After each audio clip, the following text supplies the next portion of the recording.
तो ये पंच महानुभावों कर्मचारियों का काम है। और यहाँ जो ये रविंद्र जी पढ़ लिख कर होशियार IAS बन गए, तो उन्होंने किसी ने सपोर्ट किया? किसी ने नहीं किया होगा, क्योंकि आपके पास में सब कुछ है, लेकिन होते हुए आपके पास में कुछ नहीं है।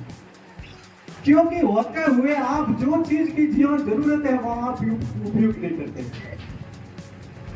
जो ये IAS बनने के लिए उनको खर्चा तो लगा होगा, तो भी उनका परिवार तो बहुत सक्षम है, क्योंकि पढ़ा लिखा परिवार है, नौकरी में। उनके दादा है वो टीचर थे, रिटायर हो गए। उनके जो पिताजी है वो भी टीचर है। उनका परिवार है वो पूरा पढ़ा लिखा परिवार है, इसीलिए किसी की जरूरत नहीं पड़ी। पर ये बच्चा होशियार था और उनकी जगह कोई गरीब परिवार का बच्चा होशियार होता और आगे निकलता, तो उनके लिए वो आर्थिक सुविधा पूर्ण करता। कोई नहीं कर सकता, क्योंकि गरीब परिवार के पास में तो इतने पैसे होते नहीं, वो कैसे उनको पढ़ा सकते, आगे भेज सकते। तो उनके परिवार को तो मैं बहुत बहुत धन्यवाद देना चाहता हूँ, बहुत बहुत बधाई देना चाहता हूँ। तो उनका मेहनत करके अपने बच्चे को IAS तक पहुंचाया। तो जो गरीबार का बच्चा कोई होशियार है, बच्चे कोई होशियार है, तो उनका आगे बढ़ाने के लिए क्या करना पड़ता है? वो समाज को देखना पड़ता है, कर्मचारियों को देखना पड़ता है। कर्मचारी को बड़ी बड़ी बात करते हैं, लेकिन जब अपने भाई के बच्चे को जो होशियार है उनको जो मदद करने की बात आती है, तो वो क्या करता है? मुंह मोड़ देते, सिर्फ उस साइड में कर देते मुंह। ऐसा करते हैं तब तो अपने समाज कमजोर रहता है।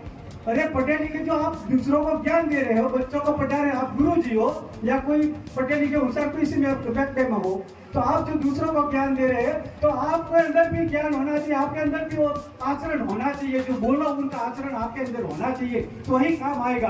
आप जो आचरण में नहीं हो, फालतू की बातें करते रहोगे तो कोई काम की नहीं। जो पढ़े लिखे होशियार व्यक्ति है, कोई नौकरी में लग गया है, कोई IAS है, कोई ये है, कोई JEL भी है, कोई गुरु जी है, कोई अलग अलग महकमे में है, तो उनको समझना चाहिए कि मेरे भाई ने पहले मेहनत की हो, मेरे माता पिता ने मेहनत की होगी, मेरे माता पिता गरीब था, मेरे बड़ा भाई था, उन्होंने भी मेहनत की होगी, मजदूरी करके मेरे को खर्चा पूरा किया, तब मैं पढ़कर मैं नौकरी में लगा हूँ। तो उनकी मदद करनी है कि नहीं करनी? बड़े भाई का जो बच्चे गरीब है, बड़ा भाई गरीब है, नौकरी में नहीं लगा, तो उनके बच्चे होशियार, तो उनको फीस भरने के लिए तो आप कर सकते हो मदद, ये भी नहीं कर सकते, क्योंकि ये आपके अंदर द्वेष भावना भरी पड़ी है। नहीं, मेरा भाई है तो भी मेरे से आकर नहीं जाना चाहिए, मेरे अंडर में रहना चाहिए।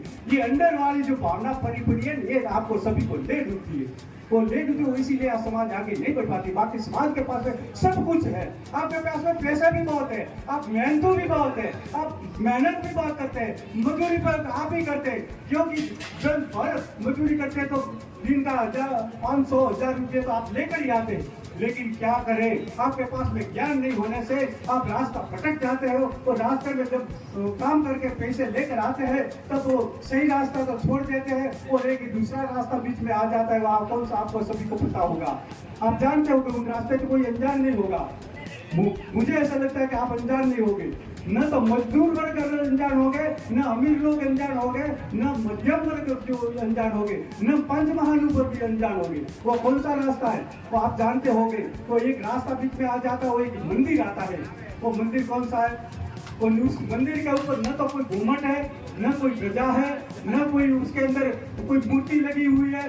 वो मंदिर कौन सा है? आपके लिए बोतल सजा कर रखी है, वो ठेके वाला मंदिर।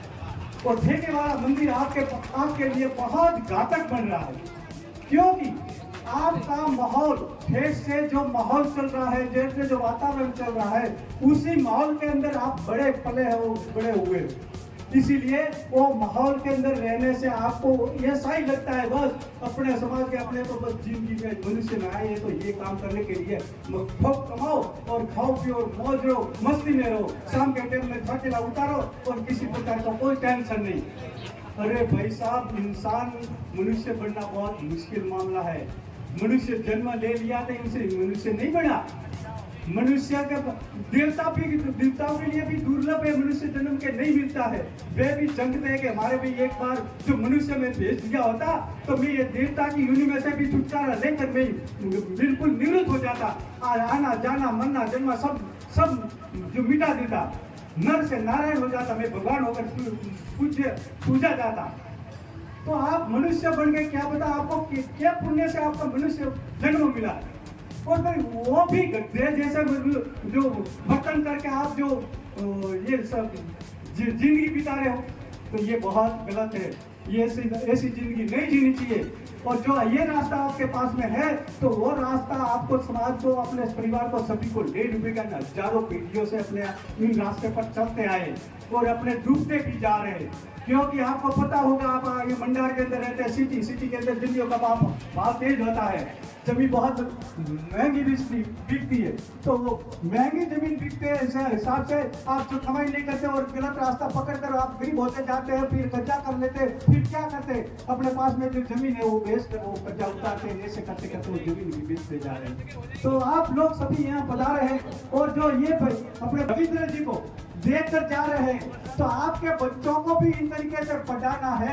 ये दूसरा रास्ता छोड़ो, कैसे भी करके ये दूसरा रास्ता का फालतू का खर्च इकट्ठा करके अपने बच्चों के भविष्य के लिए लगाओ और बच्चों को बड़ी बड़ी पोस्ट पर भेजो। कोई आईएएस बनाओ तो आरएस बनाओ, बड़ी बड़ी पोस्ट दाबो। जो बड़ी बड़ी पोस्ट पर आप चलेंगे तो आपका जो है आपकी जिंदगी और समाज भी, इंसान होकर इंसानियत के नाते जीना जरूरी है। जो बाबा साहब ने गलत रास्ता पकड़ लिया होता तो आपके लिए कुछ नहीं किया होता और आपके लिए कुछ नहीं किया होता, आप कुछ होते भी नहीं।